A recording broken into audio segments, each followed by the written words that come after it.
Assalamualaikum warahmatullahi wabarakatuh. Nama saya Muhammad Rashid Alvaro. Kami dari SMA Negeri 8 Balikpapan dan kelompok kami menggunakan metode pembelajaran visual. Kami ingin menjelaskan hormon-hormon dalam reproduksi manusia. Hormon reproduksi. Hormon reproduksi adalah senyawa kimia yang dihasilkan oleh kelenjar endokrin seperti kelenjar pituitari, ovarium, testis, dan kelenjar adrenal yang mengatur fungsi sistem reproduksi. Hormon-hormon ini memengaruhi perkembangan dan fungsi organ reproduksi, termasuk produksi sel telur dan sperma, regulasi siklus menstruasi, perkembangan karakteristik seksual sekunder, serta mempengaruhi libido dan perilaku seksual. Hormon dalam reproduksi manusia. Yang pertama, PSH, Follicle Stimulating Hormone. PSH adalah singkatan dari Follicle Stimulating Hormone, yaitu hormon yang diproduksi oleh kelenjar pituitari dalam otak. PSH berperan dalam merangsang pertumbuhan folikel ovarium pada wanita dari reproduksi sperma pada pria. LH, luteinizing hormone. Luteinizing hormone LH adalah hormon yang diproduksi oleh kelenjar pituitari anterior dalam otak pada wanita. LH berperan dalam merangsang pelepasan sel telur, ovulasi dari ovarium dan pada pria. LH merangsang produksi hormon testosteron oleh sel-sel Leydig dalam testis. Selanjutnya yang nomor 3, estrogen. Estrogen adalah kelompok hormon steroid yang dominan pada wanita yang berperan penting dalam pengaturan perkembangan seksual, siklus menstruasi, serta fungsi organ reproduksi. Hormon estrogen diproduksi terutama oleh ovarium pada wanita dan juga dalam jumlah kecil oleh testis pada pria dan kelenjar adrenal pada kedua jenis kelamin. Yang keempat, progesteron. Progesteron adalah hormon steroid yang memainkan peran kunci dalam siklus menstruasi dan kehamilan pada wanita. Hormon ini diproduksi oleh corpus luteum pada ovarium setelah ovulasi, dan jika terjadi pembuahan oleh plastena selama kehamilan. Progesteron membantu menjaga dinding rahim agar tetap siap untuk menerima dan mendukung kehamilan. Yang kelima, testosteron. Testosteron adalah hormon steroid yang merupakan androgen utama atau hormon seks pria. Hormon ini diproduksi terutama oleh sel-sel Leydig dalam testis pada pria. Meskipun jumlah kecil juga dapat ditemukan pada wanita. Testosteron berperan dalam perkembangan karakteristik seksual pria seperti pertumbuhan rambut, wajah, suara yang lebih dalam, dan pengembang otot. Yang keenam, GnRH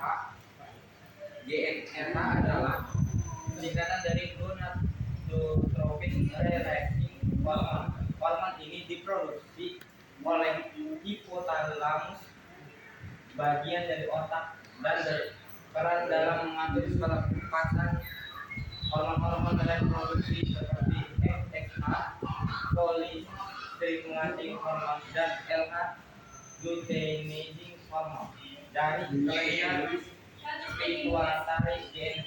GnRH memainkan peran kunci dalam mengatur siklus menstruasi pada wanita dan produksi sperma serta hormon seks pada pria.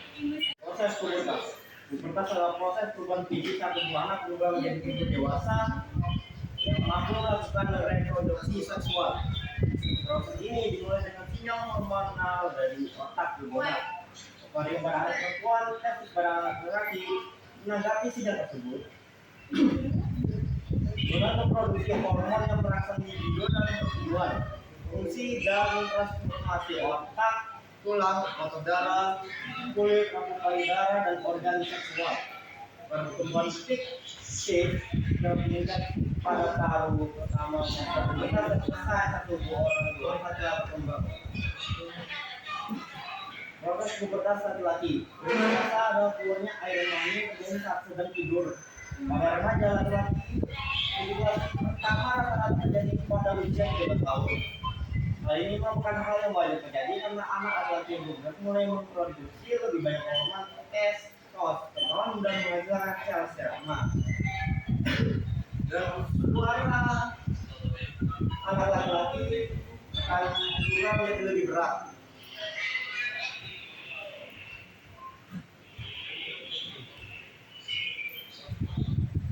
Mereka juga mengalami pertumbuhan penis dan testis. Ini biasanya terjadi pada usia 9 hingga 18 tahun. Pertumbuhan rambut juga terjadi pada daerah-daerah tertentu, yaitu di muka dan dada dan dekat area organ seksual.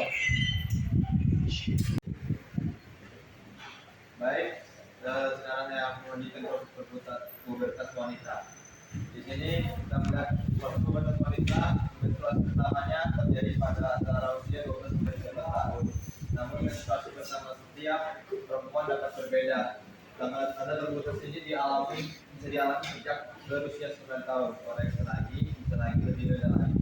Ada pula yang mengalami tanda pubertas ini ketika usianya 16 tahun. Itu ketika ada kegagalan dalam reproduksi. Perubahan suara pada perempuan yang juga dikenal sebagai mutasi suara melibatkan peningkatan panjang dan ketebalan pita suara. Itu biasa terjadi pada usia 8 tahun, tapi pada usia 12 sampai 13 tahun itu sudah permanen pita suara, sama seperti menstruasi pertama. Nah, lanjut saja, perubahan suara pada perempuan terjadi di usia yang kadang sekitar 14 tahun dan berkembang hingga sempurna di usia 20 tahun. 20 tahun itu jika suara wanita itu istilahnya sudah menyatu dengan bentuk struktur lehernya mereka masing-masing. Ini mengakibatkan perubahan dalam resonansi suara, menyebabkan suara menjadi lebih matang dengan nada yang lebih stabil, serta proses ini bisa membuat suara perempuan menjadi lebih rendah dan lebih stabil, suara lebih ringan dan lembut. Oke, lanjut ke pertumbuhan payudara. Hal pertama yang umumnya dijadikan tanda bahwa remaja perempuan sudah memasuki masa pubertas adalah payudara yang mulai tumbuh.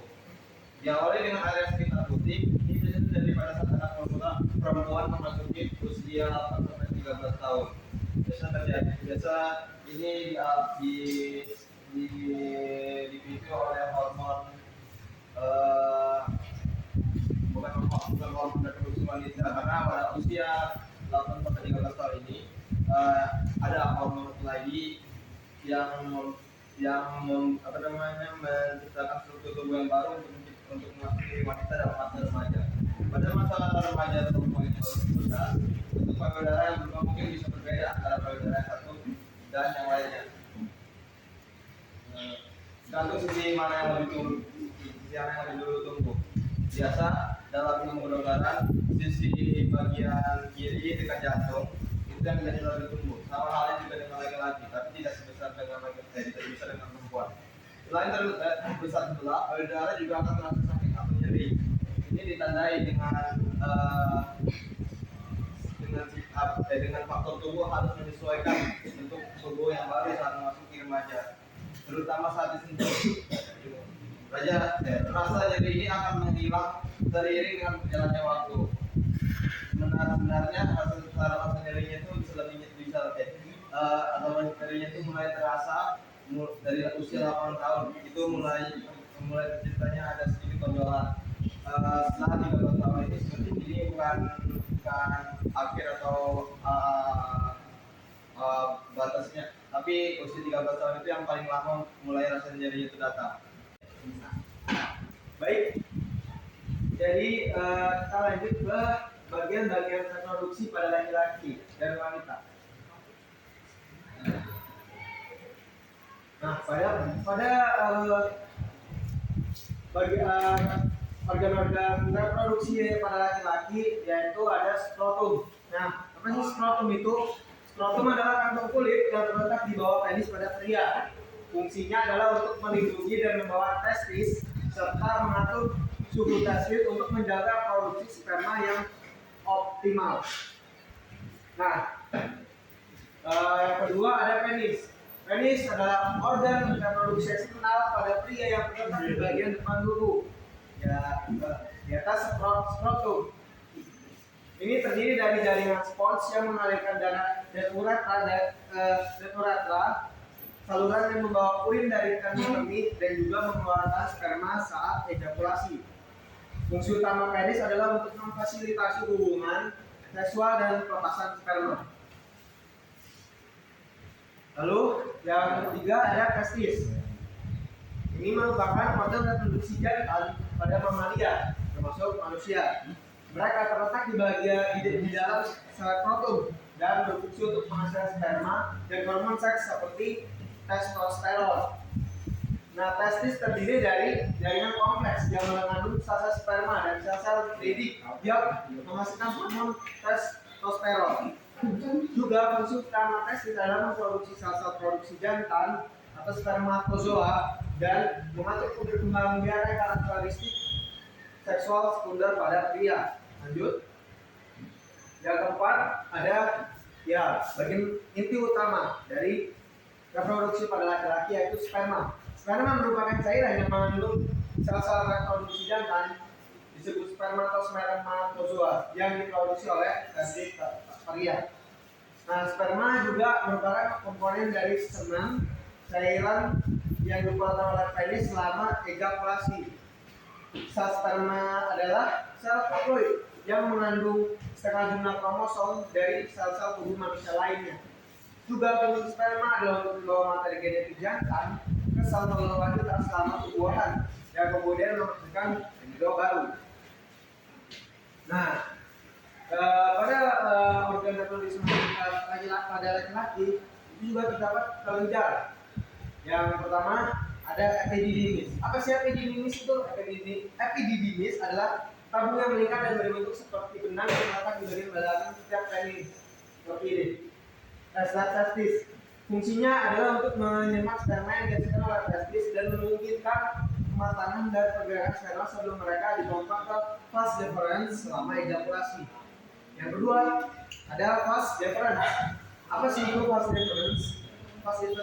Vas deferens merupakan saluran yang membawa sperma dari epididymis menuju vesicula seminalis selama ejakulasi. Ini merupakan bagian dari sistem saluran reproduksi pria yang bertanggung jawab atas transportasi sperma dari testis menuju ke penis. Lalu yang ketiga, apa sih itu vesicula seminalis yang tadi sudah disebut? Nah, ini yang merupakan kelenjar yang terletak di belakang kandung kemih dan berperan dalam memasukkan sebagian cairan semen.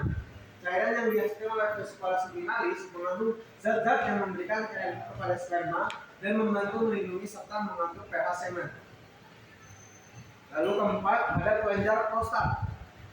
Kelenjar prostat adalah kelenjar yang terletak di bawah kandung kemih dan memiliki bagian atas uretra pria. Fungsinya adalah untuk memasukkan sebagian besar cairan semen yang membantu dalam mengencerkan dan melindungi sperma. Cairan prostat mengandung enzim dan nutrisi yang mendukung kelangsungan hidup sperma. Dan yang terakhir kelima adalah uretra. Uretra merupakan saluran yang menghubungkan kandung kemih dengan lingkungan luar tubuh pada pria. Pada pria, uretra juga berperan sebagai saluran untuk mengeluarkan urin dari kandung kemih dan semen dari saluran reproduksi selama ejakulasi. Vagina adalah saluran rongga yang merupakan bagian dari sistem reproduksi wanita. Fungsinya adalah sebagai jalan keluar untuk menstruasi, tempat penetrasi penis selama hubungan seksual, dan juga sebagai saluran melahirkan bayi saat proses persalinan. Selanjutnya ada ovarium. Induk telur atau ovarium adalah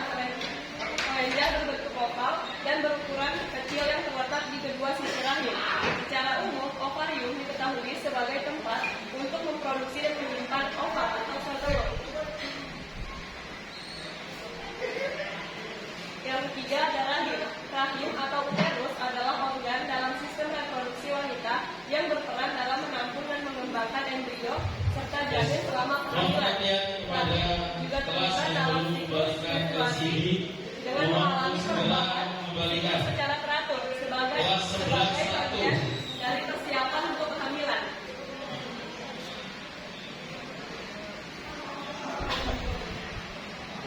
Yang keempat ada tuba falopi.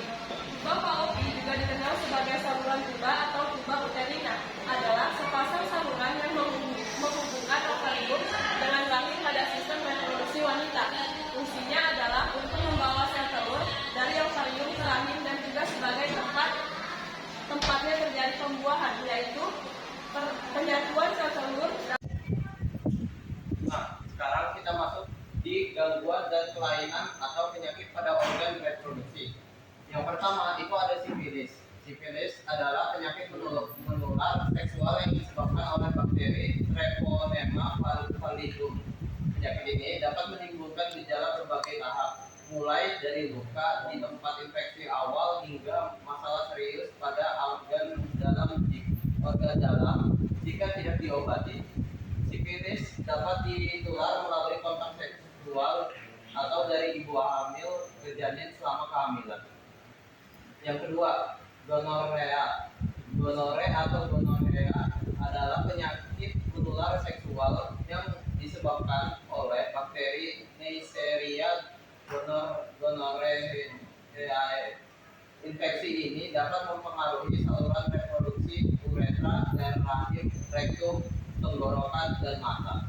Gejala gonore meliputi keluarnya cairan dari organ kelamin, rasa nyeri atau terbakar saat buang air kecil, dan pada wanita pendarahan di antara periode menstruasi. Penting untuk mengobati gonore dengan antibiotik yang sesuai untuk mencegah komplikasi dan penyebaran. Yang ketiga ada infertilitas, merujuk pada ketidakmampuan pasangan untuk mencapai kehamilan atau mempertahankan kehamilan setelah berusaha untuk hamil selama setahun atau lebih tanpa menggunakan metode kontrasepsi.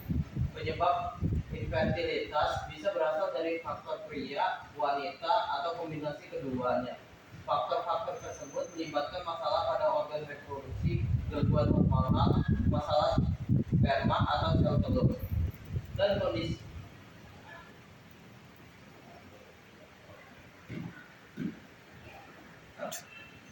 langsung mah.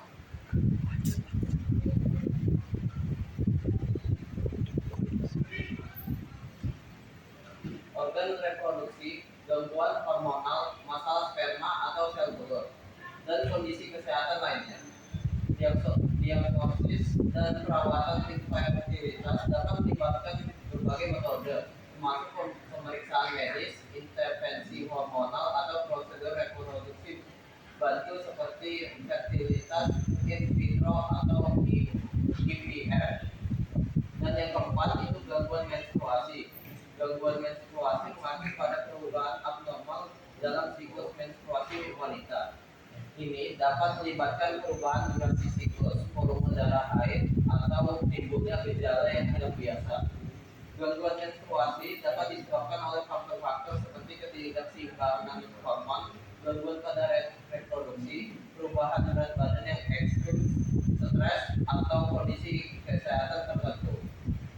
Beberapa contoh gangguan menstruasi meliputi amenorre atau tidak adanya menstruasi, menorrhagia atau haid berlebihan, dan dysmenorrhea atau nyeri menstruasi yang hebat. Diagnosis dan penanganan gangguan menstruasi sering melibatkan konsultasi dengan profesional kesehatan. Baik, selanjutnya proses kehamilan. Proses kehamilan dimulai ketika sel telur dan telah dituahi oleh sperma menempel di dinding rahim. Singkat cerita, sel telur berkembang menjadi embrio dan kemudian menjadi janin. Itu terjadi pada darah dinding rahim. Selama sekitar 9 bulan, itu masa kehamilan, dari lama bisa lebih, janin akan tumbuh dan berkembang dalam rahim sang ibu. Dan proses ini melibatkan banyak perubahan fisik, seperti munculnya beberapa anggota tubuh pada janin, dan hormonal dalam tubuh ibu juga, seperti tali pusar yang mulai menonjol ke dalam. Proses ini diakhiri dengan persalinan, di mana bayi lahir ke dunia. Ada istilah-istilah juga dalam proses kehamilan. Contohnya pembuahan dan konsepsi.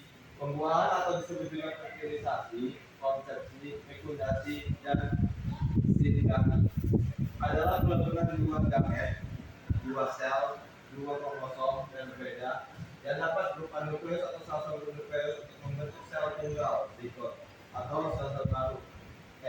Sel baru bisa dibilang gabungan nukleus. Biasanya melibatkan penggabungan sitoplasma, lalu burung, plasmogami, dan penyatuan bahan nukleus kariogami. Konsepsi adalah keberhasilan bergabungnya sel telur dan sel rumah.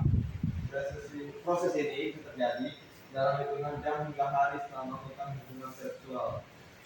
Lanjut aja dulu. Imunisasi atau implantasi. Ini istilah selanjutnya adalah peristiwa tertanamnya sel telur yang telah dibuai ke dalam endometrium. Itu bagian lain dalam sel telur yang telah dibuai evolusion akan segera membelah diri membentuk bola padat terdiri atas sel anak yang lebih kecil yang disebut blastomer. Pada hari ketiga, bola tersebut terdiri dari 16 sel blastomer yang disebut morula. Morula ini di dalam hari ke-14 di dalam bola tersebut morula ini istilahnya itu kan ini bisa ini membelah diri membentuk bola padat terdiri atas sel anak yang lebih kecil disebut blastomer. Dan pada hari ketiga, bola tersebut terdiri dari 16 sel blastomer dan bisa disebut morula. Ini sel telur ini memiliki banyak sel anak yang lebih kecil dalam pokoknya dia seperti banyak bola di dalam satu bola besar. Oke, lanjut dulu. Kemudian terbentuk rongga. Bangunan ini disebut blastula. Ada dua bagian. Blastula yaitu lapisan luar yang disebut tromboblast yang akan menjadi plasenta dan embryoblast yang kelak akan menjadi janin. Oke, lanjut ke istilah lain terakhir pertumbuhan plasenta. Ari-ari bayi atau plasenta yang adalah organ yang tumbuh dan berkembang di dalam rahim. Masa kehamilan organ ini memiliki fungsi penting, utamanya dalam menunjang pertumbuhan dan perkembangan janin. Ari-ari bayi atau plasenta organ yang tumbuh dan berkembang di dalam rahim selama masa kehamilan. Organ ini memiliki fungsi penting juga, utamanya dalam menunjang pertumbuhan dan perkembangan janin. Umumnya plasenta tumbuh setelah pembuahan berhasil dan menempel pada dinding rahim. Dalam menjalankan fungsi juga, plasenta terhubung dengan tali pusar bayi. Tali pusar itu sebenarnya plasenta. Plasenta dapat terbentuk di mana saja dalam rahim. Plasenta akan berkembang tempat di mana telur yang dibuahi ditanamkan di dinding rahim. Plasenta ini tali yang menghubungkan langsung ke perut ibu. Lanjut. Baik, di sini ada gambar yang kami sediakan dalam proses pemilihan dari bidang itu. Ini hasil pembuahan yang pertamanya bisa dibilang hasil pembuahan sel telur yang jadi zigot dan ini akan bisa dibilang jadi embrio. Selanjutnya pada 4 minggu yang saya bisa bilang morula. Dia telur atau bola besar yang memiliki banyak telur kecil di dalamnya. Ini telur kecil ini adalah memori atau DNA sebelum melepaskan dirinya untuk anggota-anggota tubuh. Oke, lanjut ke 5 minggu hingga ke 7 minggu itu janin pada awalnya masih belum itu. Tapi janin ini itu langsung sampai 5 sampai 36 minggu. Ini adalah proses janin dalam menciptakan tangannya, kaki-kakinya, hidung, mata, dan organ tubuh lainnya dan bisa dilihat dari luar. Selanjutnya juga setelah janin keluar dari dalam rahim